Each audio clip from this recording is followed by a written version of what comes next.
want to share with you in this session is a model that we have adapted from Dr. Tim Clinton, the president of the American Association of Christian Counselors. This is a model that we heard him share with some different words and so forth, but this really spoke to us. And I have used this model for probably 8 years, and as a result of this, not only did it help Linda and I understand what was happening to us in our relationship and why we ended up struggling at a level that almost cost us our marriage. This model has been stated by so many that help them to see where they're at. So as I share this, I want you to consider where you might be on this journey, because the likelihood is we are all on it. And you'll understand why I mean that in just a minute. But our problem as men is that what we do is we often drift into aloneness. I'm not sure if that has anything to do with our creation in the garden and, it was just Adam. I'm not sure if there's some sense of security that we get by being alone, but please remember what God said. He said, "It is not good that man should be alone." And so our drifting into aloneness is not a good process for us. And it will set you up for ambushes and other things that can cost dearly. So this true relationships model that we have adapted, called the Journey to Disconnectedness, starts in a place where all of us live. The first step on the journey to disconnectedness is fatigue. Anybody here tired? I see some empty chairs. Now, do we give them the benefit of the doubt that they were just tired? I don't know that I'm going to give them that much credit. But what I will say is that all of us are fatigued. I mean, we have demands on our lives. We are running ourselves ragged. Our jobs demand so much from us so many times, and we're glad we've got a job. So we give ourselves even more to those things that just continue to rob us of energy, of creativity, of strength. Now, fatigue is not something that's sinful. However, oftentimes what I like to say is, you've all heard the verse that says, be angry and sin not. Okay, I like to also add this and say, be tired and sin not. Because what I have found is that when I'm tired, the worst parts of me show up. Anybody else relate to that? Okay, fatigue is not an excuse. It does not justify our behavior that is inappropriate. Fatigue is real. Fatigue does affect us. Fatigue is the first step on the journey to disconnectedness. But all of those elements that cause for our fatigue, I want you to be aware of it. That's all. That's all I want you to do. I want you to be aware. Aware of when it is that you are depleted. Aware of when those things come out of your mouth, or temptations that you are more susceptible to when you are fatigued. Becoming aware of that can prepare you. An ounce of prevention is better than a pound of cure, they say. This is about prevention. This is about awareness. If you understand what fatigue does, if you understand how it shows up, and if you don't know for sure if you completely see that, then give your wife permission to help you see what you do when you're on edge, when you're tired, when you're out of sorts. And if you'll be humble enough to receive that and consider that, it might help you to discover some things about you. I certainly had them. I lived here, guys. I don't know if I am anymore, but when I was doing church planting and starting our church and growing our church, I was a pretty classic type A driven personality. I didn't let anything stop me. I didn't let anything affect me, at least not to where I would be hindered. I think I probably stuffed a lot of things. I probably ignored many of the signs of my fatigue. I didn't acknowledge the fact that when I was tired, I was doing things and saying things and responding to things in ways that were very destructive. And here's the problem with that kind of self-centeredness. It's what I refer to as justified self-centeredness. Now that's when we really start getting into trouble. When it's enough to be selfish or self-centered. And I really like the term self-centered more than I like selfish. Selfish is just, to me, it's different. It's just kind of ugly, spoiled, immature. But we can appear mature on the outside and still be self-centered and do things that seem absolutely appropriate. That is what I'm supposed to do, and it's not, because we don't see how selfish, how self-centered it is. But what's worse is it's one thing to be self-centered, but when you have it identified, or your wife starts telling you things like, you're doing this and it makes me feel that, and so on and so forth, and you then justify your behavior. Well, it's because, come on, give me a break. Hey, look what I'm doing. I mean, give me some credit here. Look how hard I'm working. No, that's not what she's saying. All you're doing is justifying your behavior. You're making an excuse for why you should be allowed to be ugly. Why it should be okay for you, or the demand is on them. This is what I thought. I thought that my wife in particular, but my wife and kids, they should appreciate what I do. Not only for them, but for what it felt like everybody else. I couldn't be a little bit rude to somebody. If I did, they'd probably leave the church. If I were doing it again, I'd let them. But back then, I was doing all of this stuff to try to keep everybody happy. And so I was giving so much of myself away. And I was stuffing so many of those emotions because I felt like I couldn't show them. What happened is that I took that home. And what I didn't truthfully deal with that day or that week would show up in some crazy encounter that had nothing to do with anything that I was feeling or going through. But I would react to Linda, or I'd be more impatient with the kids. I had no idea the effect that was having. I wasn't a bad dad. I wanted to be a great dad. I love my kids. We did fun things all the time. I love my wife, but I did not see this, guys. I was blind to this effect that my fatigue was having on me. And I felt justified because of what I was doing to get tired. And then I expected my wife especially to understand that. Okay, come on, give me a break. I have to be nice to everybody else. Do I really have to be nice to you too? That's not really what I said, but I think to a certain degree that was really my attitude. And that is what I call taking someone for granted. My guess is that most of you in this room that are married probably take your wife for granted.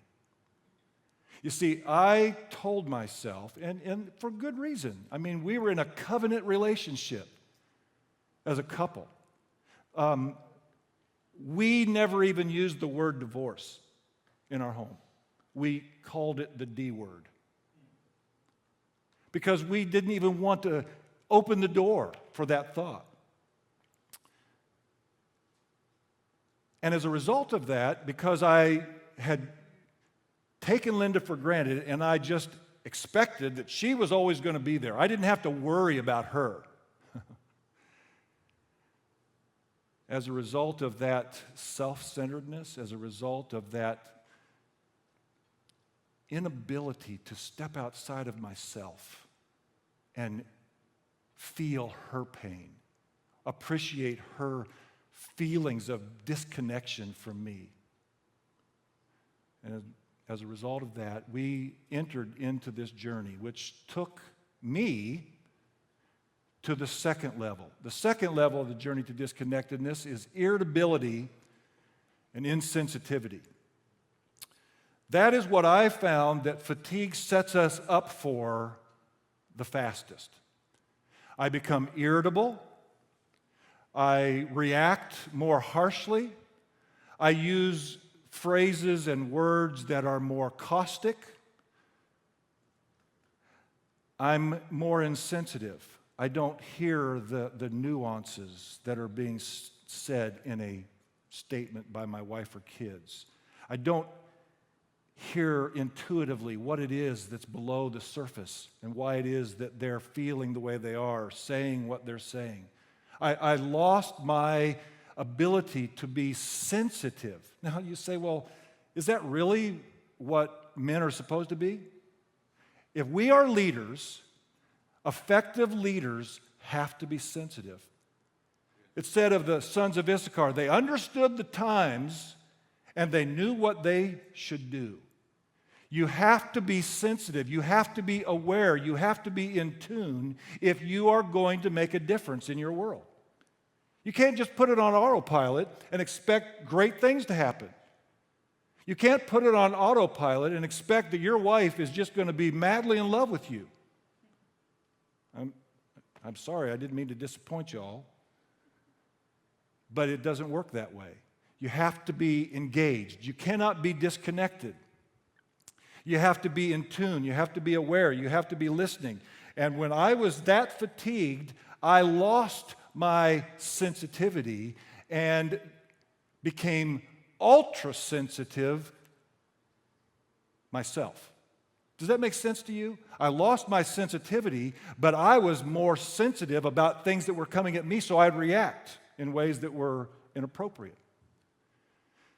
Fatigue sets you up for that. Now, these steps, these points on the journey, they don't always have to be consecutive. I found that typically they kind of do go in that order, especially the first three steps. But there's no time frame here. I lived in fatigue for the better part of 10 years. I was irritable. I'm not sure. Linda would probably be able to answer that better than me.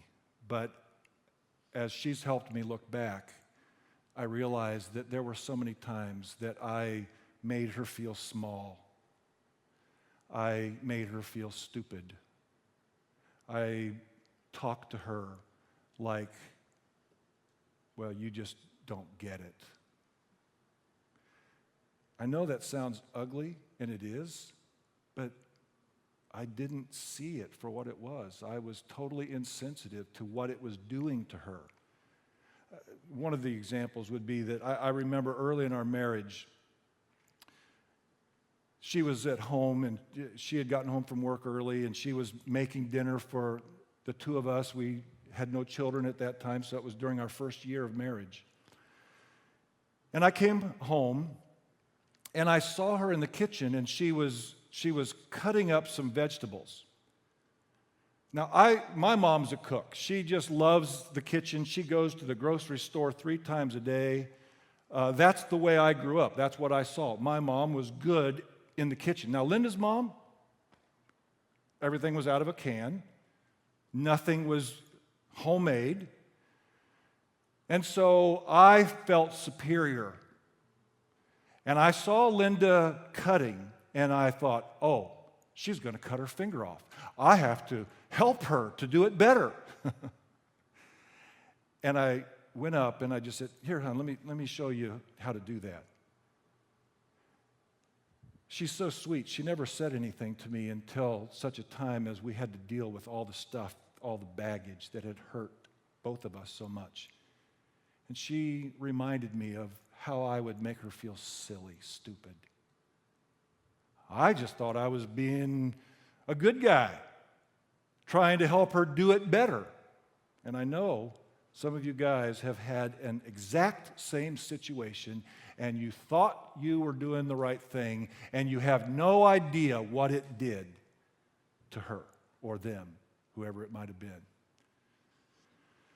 So, don't let fatigue make you irritable and insensitive. Because if you do, and this could go on for a decade or more before the effect of it takes place. But eventually, left unchecked, it will go to the next level. And the next level is one that is very concerning to me. And that level is aloneness. What happens is the more that you are saying things or doing things that makes the other person feel unacceptable, that makes them feel distant from you, that makes them feel like you don't care or love them. That distancing, what started out for me and Linda is just a hairline crack, just those little things that would happen here and there. Me showing her how to cut the carrots because she didn't know how to do it right. All of those little things, they add up and they add up and they add up. And then all of a sudden,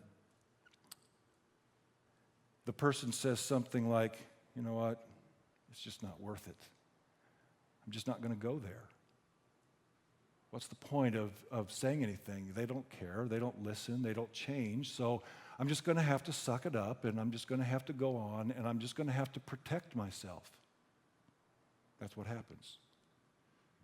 And this is not just something women do. Men do the same thing. We know how to protect our hearts. Believe me, we do.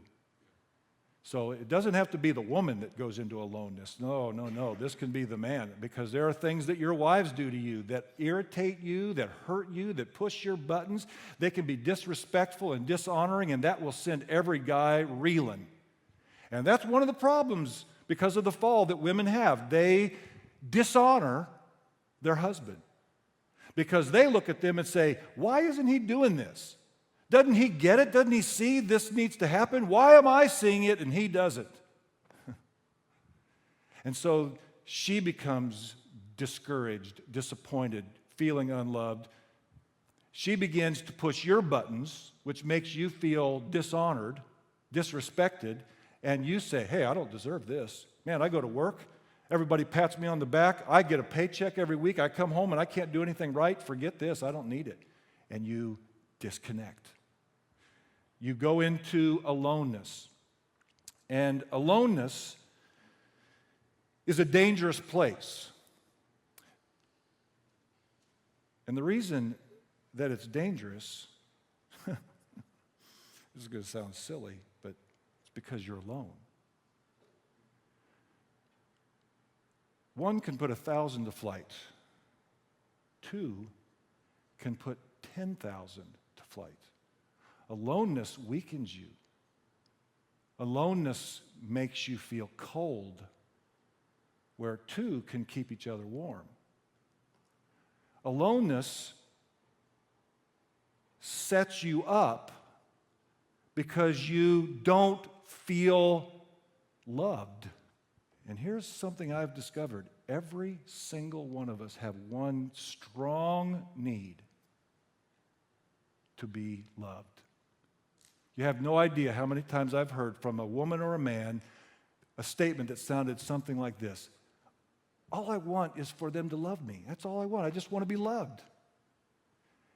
When you are alone, and I'm not talking about physical aloneness, okay? I'm not saying that you're locked in a room and you never come out. I'm not saying that you are never together. I'm talking about emotional aloneness.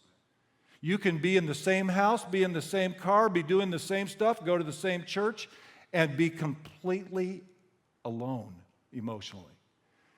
That aloneness, I believe, is God's grace to sound the alarm for us that something is desperately wrong. Something needs to be looked at. Something needs to be evaluated. Something needs to be prayed about. Because if you are feeling alone, then you are in a place that is very dangerous. You are going to be vulnerable to a lot of different problems that being in unity with someone, you won't be. God's grace that allows you to hear this alarm and say, I've got to do something. Here's another thing I found about aloneness. It's the last step on this journey where you can do a U-turn and get out of trouble. It's your get out of jail card. If you recognize that feeling, that emotion, that state, and you do something about it, you won't go further down. And I think it's important that we realize when God looked at Adam and said, it's not good that man should be alone, once again, we have to see that aloneness is where God wants to correct the problem. He wants to bring you back into oneness with your wife. He wants to bring you back into intimacy with Christ. He wants to bring you back. It's meant to shake you up. It's meant to scare you. It's meant to make you feel like something's not right.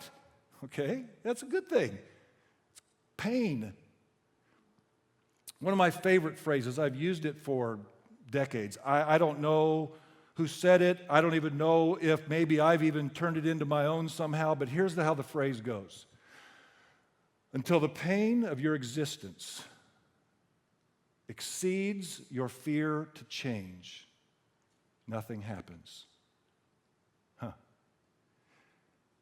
You know, that pain that God allows us to experience, that pain that happens from aloneness or whatever the case might be, it's God's goodness to us to help us see that something's wrong.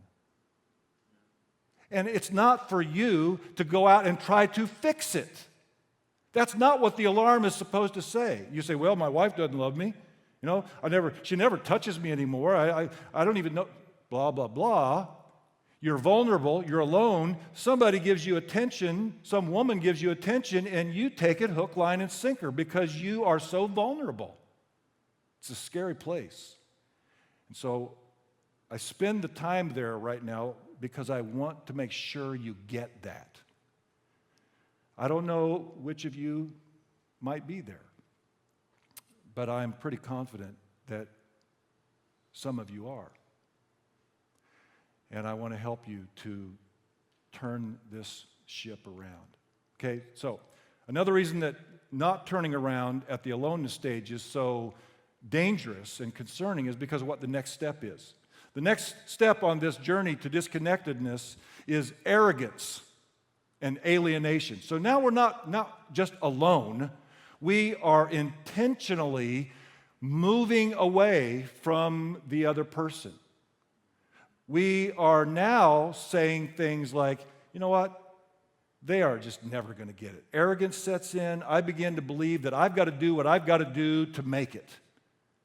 We begin to discount God's truth.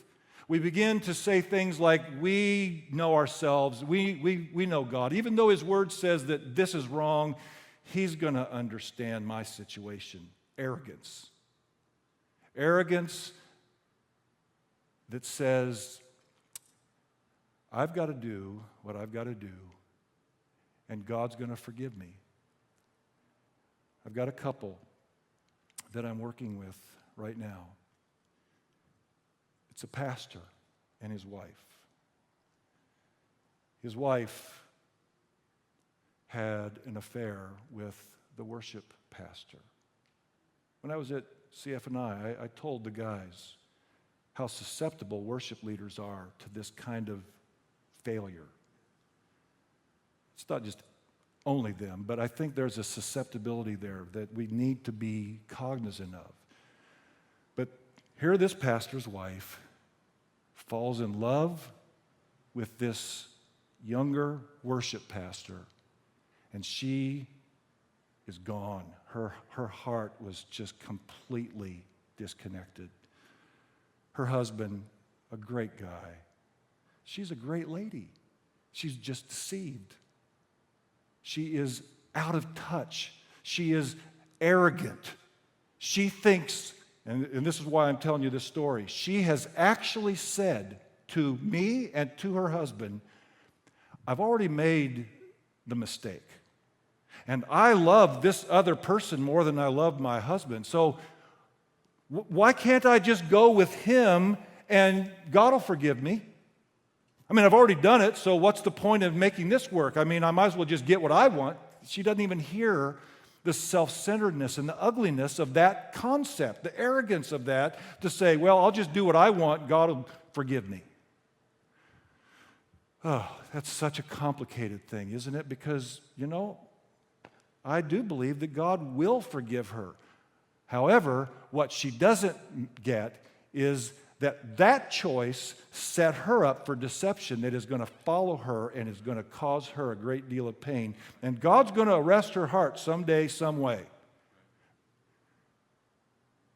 The story's not over.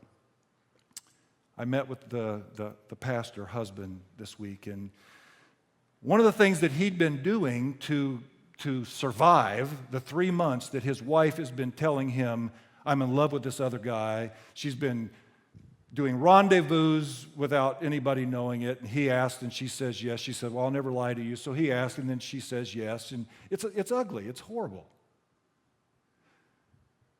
But what he had been doing to survive was he'd go out and ride and be alone, go to a park. And that's not bad. I mean, he needed to decompress. Okay, these are horrible scenarios when you're in them. And he didn't know what to do. And when I was hearing him, the Lord just dropped something in my heart. And I said, you know what? Have you ever asked your wife to go out on a ride on your motorcycle with you? Have you ever invited her when you need to go out and just be alone? Have you ever said, would you like to go for a ride with me? He said, no, I just wanted it to be with me. I said, what you're telling her is that you don't want her. If you want her to believe you want her, you have to include her in ways. You can't just let her keep going to this other guy. You got to fight for her, man. You got to let her know that you are serious about this.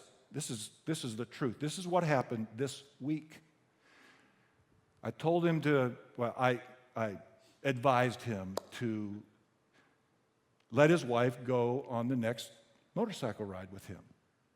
He called me that very night, like 10 o'clock at night, because he had just gotten home from a 3-hour motorcycle ride with his wife. They have headsets, and he said, we talked the whole time. And I said, when I was with him, I said, listen, man, you've got a captive audience on a motorcycle, and guess what? She has to put her arms around your waist so that she stays on the bike. I said, man, that's a win-win as far as I'm concerned. He obviously liked the idea. And when he called me, he told me, he goes, you know what? He goes, I can't believe it. He said, but now today at least, he said she's leaning toward making the decision to stay. And it was like, wow. I mean, I know it's not that simple, and it wasn't just that one thing, but what it did is it disallowed her from being alone in her own home. And to a certain degree, I think that she probably felt that. So aloneness, arrogance, and alienation, if continued, and again, there's no timeline. This could go on for a while, but often it's not very long, because when you're arrogant, then you just think you can do whatever you want, and it usually picks up the pace. But it leads then to the next level, which is what we refer to as adulteries of the heart. Now, this is a place where you may not be overtly sinning, where you are in an adulterous relationship or whatever, but you are now putting your energy, giving your heart to something else besides where God wants it to be, with your spouse, with your children. So we obtain, we wrap our hearts around false intimacies. We have this adultery of the heart where we are giving our strength, our energy to a place that God never intended. So now we are not only disconnected, we are intentionally doing something that will keep us disconnected. Now, Adulteries of the heart can be as benign as giving your heart to your kids instead of to your spouse. I've talked a lot about my journey on this disconnectedness, in this disconnectedness journey, but I haven't shared a lot about Linda's. Because of what was happening in me and pushing her to a place of aloneness, you got to understand that Linda is the sweetest, kindest, gentlest, most loving person I've ever known on this planet. She is the easiest person to be with, the easiest person to live with, and she made me lazy. I took her for granted because it was just, I didn't know what was going on inside of her. She always wanted to keep the peace. Everything was, she didn't want to bother me. She didn't want to tell me how much it hurt her. So I never really knew what some of those things were. But that place that she was in aloneness, and then finally getting to a place where she just believed that I was never going to get it. I was never going to be able to love her the way that she needed me to. How she dealt with that for many years was she gave her heart to our two kids, Josh and Rachel. Their world was her world. Everything they felt, every friend they had, she knew all of it and loved it all, and our kids loved it because our house was the place to go, and Linda knew everything about all of it. And what she didn't know, and I didn't recognize then, was that she had given her heart to them, and that's why I felt like a piece of furniture sometimes. I didn't really feel like I felt second at best, maybe third or fourth, as far as her priorities. I've heard that from many men. There's a lot of guys that feel way down on the totem pole, as they say. But nevertheless, that was where Linda went. And she felt, it seemed admirable. It seemed honorable, doesn't it? You know, pouring your life into your kids. We believe in parenting. I believe she's a great mother. But she realizes now that she gave parts of her heart to them. That when our son Josh went to college for the first time, he only went an hour away. But when he did, I think Linda almost had what would be close to a nervous breakdown. She just fell apart. I mean, her world had crashed. Where she had given so much of her energy, attention, affection, she gave it to someone that was supposed to leave. And she knew that. She knew if she held on to him that it would make him less than a man. So she knew that she had to let go, but letting go was just crushing. And she was faced with the reality that she didn't have me, and now she didn't have him. She still had our daughter, and that. So again, I don't want to get into all the details of that, but you get the point that I'm making, right? She was left undone. That leads us to number 6, which up until a month ago, this was the final stage, the final step on the journey to disconnectedness. Addiction. Adulteries of the heart don't stay in the heart. They almost always come to life. And adulteries of the heart become addictions to pornography, addictions to the emotional connection to another person who's filling the void that someone else did not. Addictions to drugs and alcohol, because those things were used to anesthetize the pain that they felt from this disconnection that they had. And so when you get to this point, it's very scary, obviously. I was going to save some of this for a little bit later, but I just feel like I need to share it now. Linda and I had been married for 20 years. I had discovered in this year that we were in, this 11th year of pastoring this church and our 20th year of marriage, that I had been diagnosed with a very life-threatening illness, which demanded that I go on a chemotherapy-type treatment for 6 months.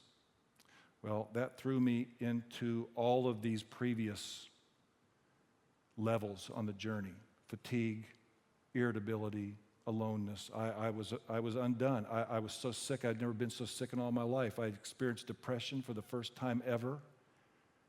I had no energy. I was lethargic. I was weak. I was tired. I couldn't preach on many Sundays. I would prepare, and then I would be throwing up the night before, and I couldn't do it. My youth pastor would have to step in. It was a terrible time for me. But I didn't know how to deal with it. Linda didn't know how to deal with it.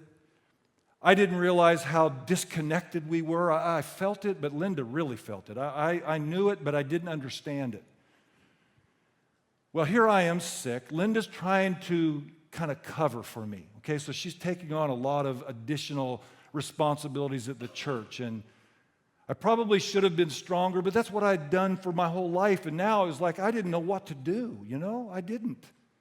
And I let her take some of that because I thought it felt to me like it was an act of love, and it was, but it was more than that. Long story short, Linda began to take care of some of these responsibilities that typically would have been mine. One of them was we got to a point where I was so sick that she was very concerned for me, very concerned, and everyone was. And so she sent out an email to friends, pastors, evangelists, missionaries, friends from Bible college, friends and family all over the country, and told them, please pray. Pray for Tim. He's so sick. He can't even be in church sometimes on Sundays. Many people responded with a caring, loving response, but there was one person in particular, a pastor, a friend that we had known since our teenage years, a friend who was one of my groomsmen in our wedding, a friend that we had stayed in contact to some degree over the years as our ministries developed and changed, and he was it seemed the most concerned, at least, and contacted Linda often to find out what was going on, how was Tim doing, what's going on with the church, blah, blah, blah. At some point in that conversation together, he felt safe with Linda. And he told her how horrible his marriage was, how he had gotten into trouble previously, 5 years earlier, had gone to a counseling center to restore the marriage, said that it didn't work and that he was done. He couldn't take it anymore. Linda was initially very concerned, told me. We prayed for him, prayed for them. What I didn't know was that their continued conversations that Linda wouldn't have done if I were on the scene, and it was a setup by the enemy. There's no question about it, but I should have seen it, and I didn't. Linda began to continued in her conversations with him, and as a result, she began to feel safe with him, and she wasn't with me, or at least she didn't feel that she was. And so she threw out these little phrases like, well, you don't know what I have to live with. You don't know what Tim says to me and how he treats me sometimes. And Linda tells me that he'd say stuff like, no, Tim would never do that. She said, yeah, he does. And that vulnerability that happened as a result of years of disconnectedness made her vulnerable to this person's very good words. He was good with them. And he lured her in. And Linda took it. She believed that this was her answer. She believed that it was God's solution so that she could be happy. God knew she was never going to be able to be happy with me, so this was going to be the way that God would take care of it. And they began to say things like, maybe we married the wrong people. We knew each other before we were married. Maybe we should have married each other. Man, we must have made a big mistake. Maybe God still wants it to be you and me. And they fell in love. And one day I had Linda come to me. It was dusk. It was dark outside. None of the lights were on in our room. She came up to me and she said, Tim, I need more attention from you. And instead of, once again, hearing her heart, I wanted to be right. In my own goofy way, I was as arrogant as anybody could have been because I didn't want to be wrong. And so in a split second, when she said that, what I said to myself was, oh, it's not me. She's having a bad week, a bad day. She'll get over it. She always does. And then I remembered that I had gotten her 18 roses from Costco that week. Last of the big time spenders, eh? I remembered that I'd gotten her a Hallmark card and asked the cashier for one of those gold crown seals that I could put on the back of the envelope because I wanted it to be special. And so with those two thoughts, I felt justified that I wasn't the problem here. And in her moment of trying to tell me something was wrong, I wanted to be right. And I looked at her and I said, I don't know what more I can do. It was only a few days later that I found a note on my computer when I got up at 7 a.m. one morning.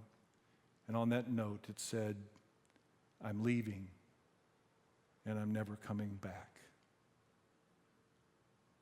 My world crashed. I had no idea that could ever happen to me, to us. It never entered my mind. But it was happening. What I found out over the next week was, in fact, that she had gone to visit this person, had been intimate with that person, and fallen even more deeply into the trap that was set for them. And she had convinced herself that this was what she was supposed to do, and she was going to leave. And I was undone. She thought I was going to be angry. She thought I would respond in a way that was something like, how could you do this to us? 20 years of marriage and you're just going to throw it down the toilet? What's the problem here? How could you do this to our ministry? That's what she thought that I was going to say and do. And I think she's justified in feeling that. But thankfully, it's not what was really in my heart.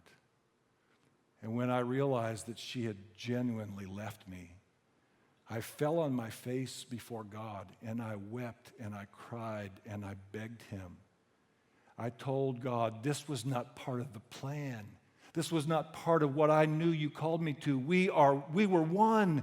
I said to God, I would go anywhere and do anything you want me to do, but we were going to do it together because you called us to it. God, you have to come to my rescue.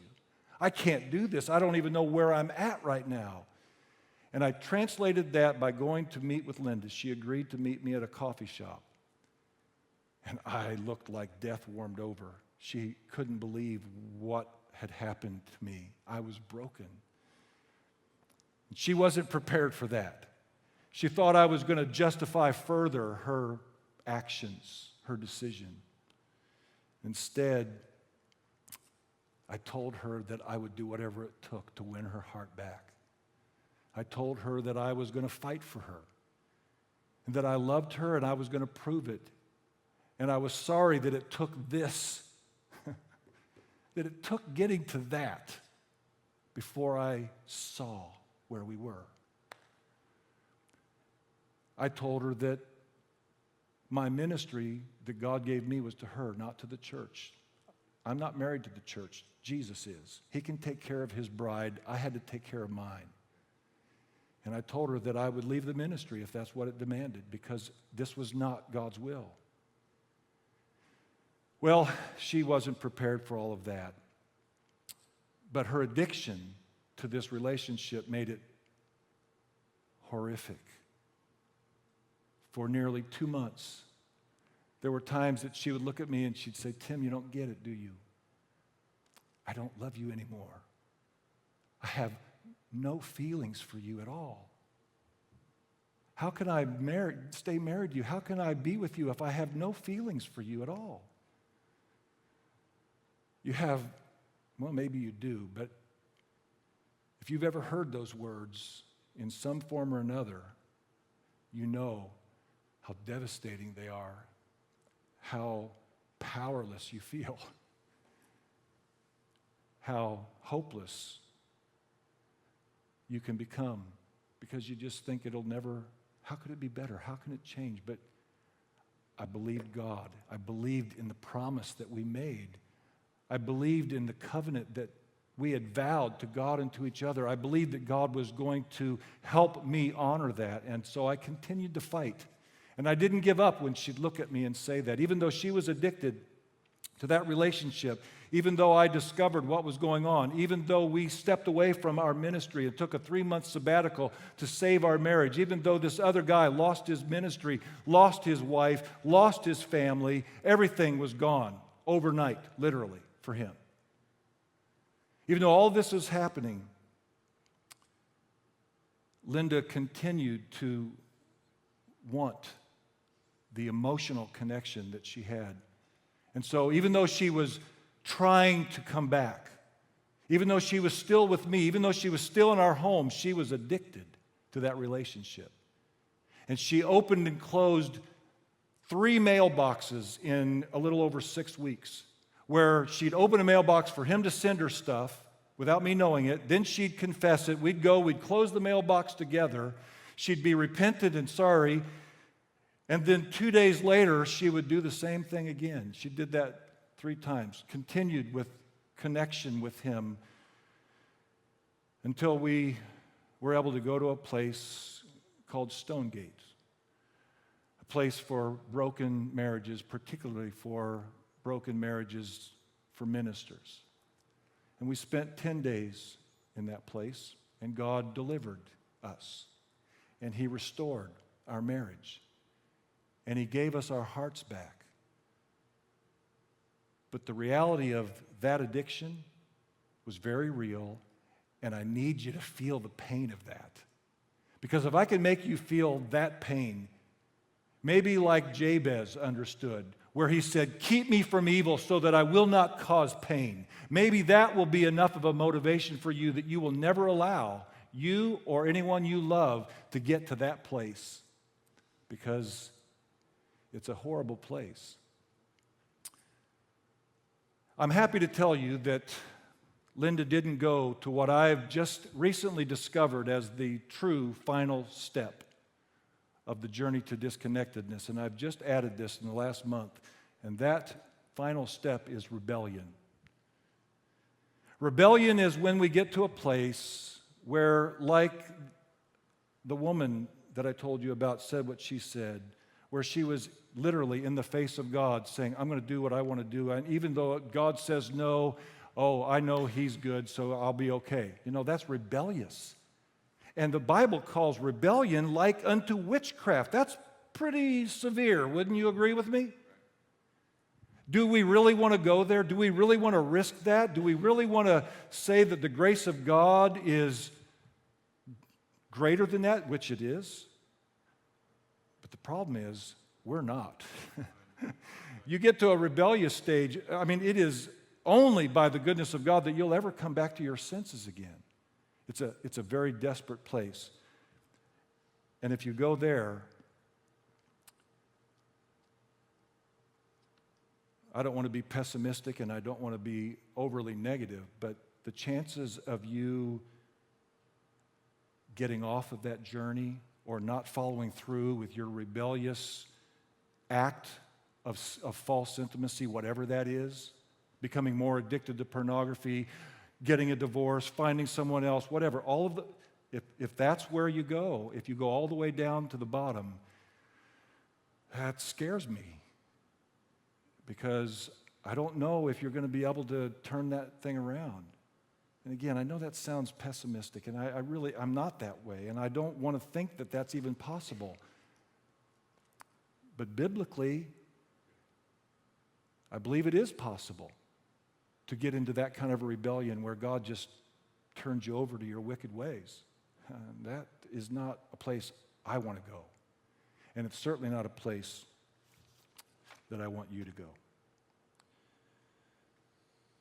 So, have you mistakenly engaged on this path, on this journey? As I've gone through it, have you been able to identify where you might be? Do you have any clue of where your wife or children might be on this journey? Because kids can go there too. That's why they do what they do as teenagers oftentimes, because they're on that journey. Do you know that? Are you willing to find out? What I want us to do is, on page 7, there is a workshop, a breakout that I want you to do with a maximum of 4 guys, preferably 2 or 3. And I want you to be as vulnerable and as open as you are comfortable with being. Because one thing we've discovered, as I share this story, it allows other people to be vulnerable, because I've been vulnerable and I have shared my failures and God's goodness and restoration. It gives people more of a comfortability with going to places that they're not always so willing to go to. If you can go there, if you're somewhere where you need accountability, you need support, you need somebody to come alongside of you, this would be a good time for you to at least admit that. It may not be the person you're talking to, but at least admit that so that you can begin a turnaround. So once again, let me just pray for you as you go into those groups, as you talk, as you share, as you open your hearts. And let's ask the Holy Spirit to do what only He can do in that process. Let me pray for you. Father God, I thank you for your Holy Spirit, who has been given to us to bring to our remembrance everything that you've taught, to show us what it is that's in us, because you dwell in us and you know us intimately. As you, Holy Spirit, continue your work in the hearts and lives of these men, as they open their hearts, as they share, as they identify where they might be on this journey, I pray, Lord, that you would do a miracle. Turn men around. Make them humble to where they will acknowledge, even to their spouse if necessary, where they're at, so that they can rebuild, so that they can remove those barriers. I pray that you would do this, and we thank you for it in advance. In your name, amen.